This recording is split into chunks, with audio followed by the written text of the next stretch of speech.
Welcome to Manju life style. இன்றைக்கி நம்ம என்ன செய்ய போகிறோன்னா, ஒரு குருமா ரெசிபி செய்ய போகிறோம். இதுக்கு தேவையான இன்க்ரீடியன்ட்ஸ் டிஸ்கிரிப்ஷன் பாக்ஸில் கொடுத்துருக்கேன், செக் பண்ணிக்கோங்க. நான் ஒரு மிக்ஸி எடுத்திருக்கேன். ஒரு மிக்ஸியில் தேங்காய், ஒரு 10 முந்திரி பருப்பு எடுத்திருக்கேன்.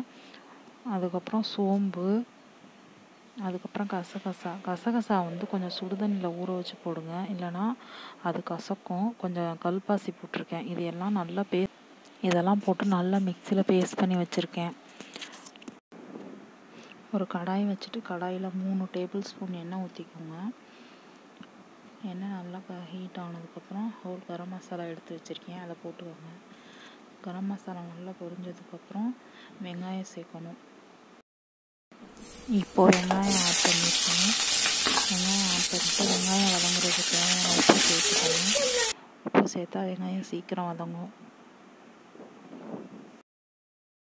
வெங்காயம் நல்லா வதங்கிருச்சு.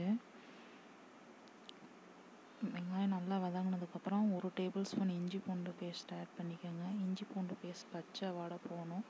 பச்சை வாடை போனதுக்கப்புறம் 2 பச்சை மிளகா ஆட் பண்ணிக்கோங்க.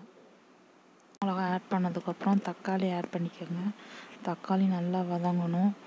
தக்காளி நல்லா வதங்கினதுக்கப்புறம் கொத்தமல்லி, புதினா தலை எடுத்து வச்சுருக்கேன், அது போட்டுக்கோங்க. கண்டிப்பாக புதினா போடணும். புதினா போட்டால் தான் குருமா நல்லா கொத்தமல்லி தலை, புதினா தலை போட்டு நல்லா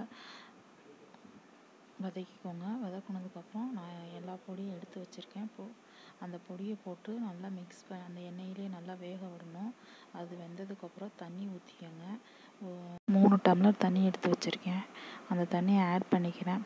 தண்ணி ஆட் பண்ணிட்டு தேவையான அளவு உப்பு சேர்த்துக்கோங்க. உப்பு சேர்த்து கிண்டி விட்டு கொதிக்க விடுங்க.